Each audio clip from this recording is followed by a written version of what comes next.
What's up, Namibia? What's up, Window? This is your boy, the International Safari, along with KDZ. yes for everybody, and welcome to a new podcast, between two voices, and we are here to debate or talk about things that happen in our daily lives, and as you can see, we don't have a fancy background, we don't have fancy mics, neither do we have fancy cameras. It's just us and the world.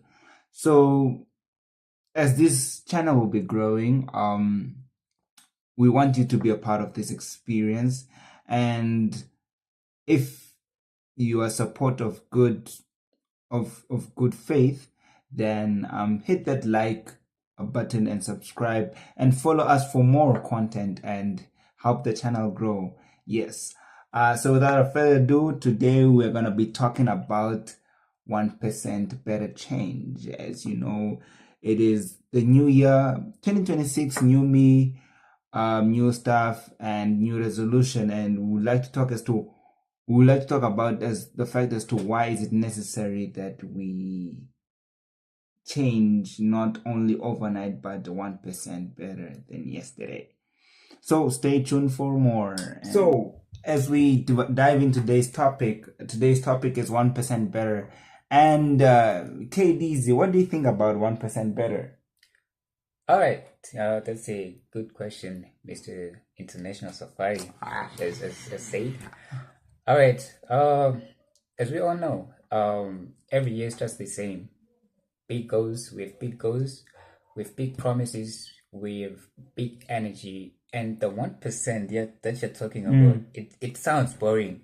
Tell you what, imagine you have big goals, you have big promises, and then February hits. Man, I'm telling you, that has happened to me. Well, I'm telling you, and it's not good. It's not good. Imagine, for example, you get like a gym membership and it's unused and the gym becomes empty, and you start asking ourselves as to what happened. Why do you think that happens? Good. And muscle memory, it remembers habits, not intentions. You know, I've seen you playing a piano before. Oh wow! And oh wow! it was an excellent motivation. Okay, so you know, as a piano or as a piano student, practicing a song with like placing your fingers on the piano, you know, it has over 200 keys. Yeah, you should do your research. It's pretty much an absolute stuff. I didn't disagree. I didn't disagree. I'm just making you to go delve deeper with acquiring more knowledge. So as a student, as a piano student, finger placement, it becomes later. It becomes like if you're placing your fingers wrong finger placement, later correcting it feels uncomfortable because you were used to playing the wrong area or the wrong side of the piano. Okay. Yeah, sometimes you can mess up, but there's always a way you can come back. But if you mess up and it's done, then there's you feel uncomfortable. And because the fingers are used to the mistake, it's hard for them to turn away because it's a used thing. It's now in the blood. It's you're used to it.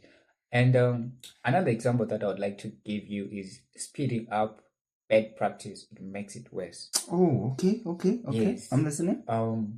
Slow is smooth and smooth is fast. Have you ever heard about that? Nah. I'm flabbergasted. Repeat it again. Some of us are slow. Yes. Wow.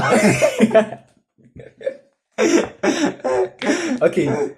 I said slow is smooth, but smooth is fast. Okay. Yes. Okay. You should add that to your Lexus for this year.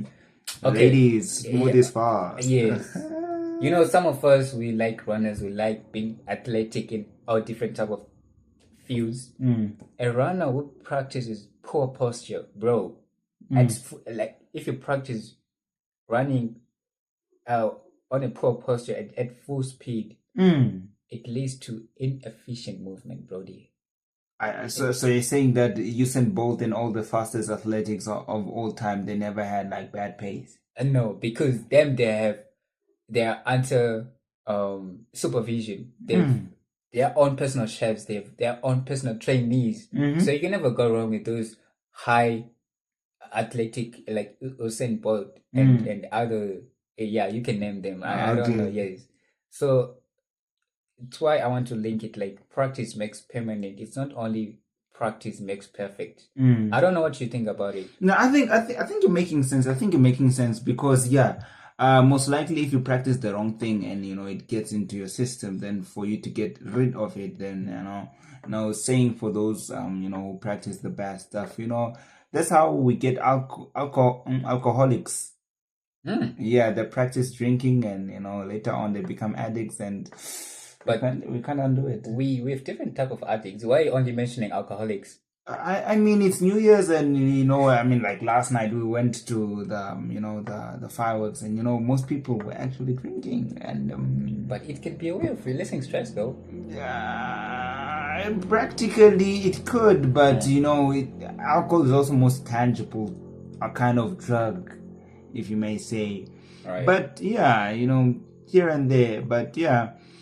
So yeah, let us just 1% better, and let's try to strive from what we're doing yesterday. There's a Chinese doing, no, not Chinese, but rather Japanese, whereby you gotta do a little bit better than what you did yesterday. You gotta do a little bit better than what you did yesterday. So if yesterday you did 1 push-up, then today you do 2 push-ups, and the third day you do 5. The fourth day you do 10, and before you know it, you can do 100. But there's a limit. You cannot only increase day in and day out. You have to reach a certain limit. Like, okay, I'm going to seize on this. Like, if it's 100 push-ups, then yes, you seize on 100 push-ups because why do you want to push to 500? Who are you trying to impress? You never know, bro. You never know. It's crazy out there, bro. You get what I'm saying? But yeah, that is that, and yeah. Also, our habits decide our future. Do you know that? Yeah, it's really sinking. Yeah, because I mean, think about it. Think about it. If you are lousy today, and you wanna be somebody great, we know all the big names. They didn't just start out of nowhere. They had to consistently keep it there. Right. It's that thing of consistency versus intensity, whereby you just feel like today, and then tomorrow there's nothing. So it's just the art of mastering consistency and mastering the art of discipline, and from there, you can make it all right. But Brody, you mentioned consistency. I've heard one of my previous teachers in high school mentioned like you must follow a 9-day rule. If you keep on doing the same thing over 9 days, it really gets stuck in your head, and over again you just find yourself doing the same thing because you're used to it. Do you believe in that time frame of 9 days, or there's another way you can go about it? No, I believe that's true because as you said, I'm learning the piano, and for me to actually get entangled in the piano setting is because I actually had the passion for the piano, and all of a sudden there's some songs that I can just play at the clicking of a finger, and yeah, 9-day rule.